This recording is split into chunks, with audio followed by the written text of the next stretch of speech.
Today I'm smoking the Alec Bradley Prensado, and I'm super excited. You guys know I've been on a journey to find a good tasting chocolate cigar. This cigar is actually rated 96 by a cigar aficionado, which is one of the highest ratings I've ever seen.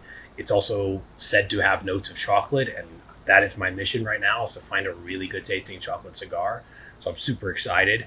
As I do a blind draw, I taste some chocolate. As I smell the foot, I taste some chocolate. So I'm hoping that as I get into the cigar, I taste some chocolate. Stay on to find out. Okay, I'm into the first third here, and I expected, of course, I had very high expectations for a 96 rated cigar, and I also expected a lot more of the chocolate. I would say in the first third, I have not yet gotten much chocolate notes, more leather, a little bit of spice, but I'm not yet into the chocolate. It's such a small gauge cigar, so it's smoking pretty quickly. It's burning fairly well, and the taste is good. Just not the chocolate that I'm looking for quite yet. So we're going to see if I get into that here in the next third. All right, I'm into the second third, and this cigar smokes really fast. 46 ring gauge. It's just kind of a quick smoke. So that's kind of nice. Sometimes you want a quick smoke. I still haven't tasted any chocolate. But I'm actually filling out a sheet this time, which I'll post on the review just to kind of go through my notes here. And I'm still getting a lot of leather. It's a very heavy leathered cigar.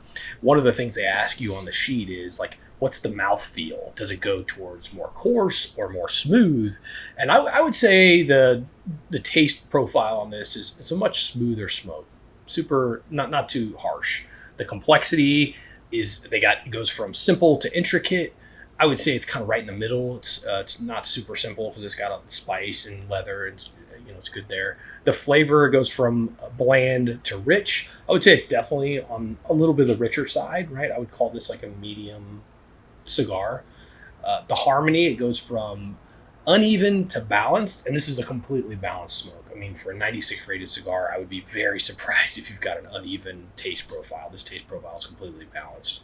So once again, in the second third, I'm in leather, I'm in spice, and so far, a great smoke. Nicotine content, nothing unusual. Okay, I'm down to the final third here, and I could definitively say that the cigar got so much better in that, like, end of the second third into the last third, and the taste profile changed considerably. So one of the things that really came out was an oaky taste, and it's really interesting. It's not necessarily right when you smoke this, you're not tasting it as you smoke it, but as if you do the retrohale, right, where you take it in and then you blow it out kind of through your nose slowly, and then you wait like 30 to 45 seconds, you can kind of taste that really interesting, flavorful oak, and it's really, really fabulous taste, fabulous smell. A little hint of chocolate. Don't expect an overload of chocolate, but again, a lot of those chocolate notes were actually on the aftertaste portion of it and not necessarily in the direct smoking. So, and also just a hint, it wasn't like a strong taste of chocolate. So what I wrote down was oak, earth, and a little bit of chocolate for that final third. Very smooth as far as the balance goes. The flavor was much richer in that final third. An interesting fact that I learned, they say that when you box press a cigar, and the cigar is box pressed, that it's supposed to intensify the flavor profile. So that's sort of new information that I didn't have before, and pretty cool.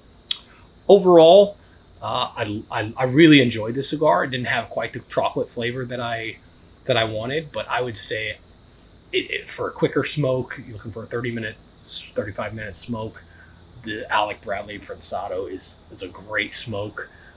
4.5 out of 5 on my sort of 5-point scale.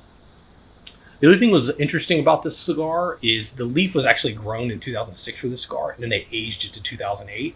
It's also a very iconic cigar by Alec Bradley. It's super famous, and one that, as your cigar tasting journey, you should absolutely smoke this cigar as a notch in your belt on the journey. Thanks, Michael from ClaroCigars.com.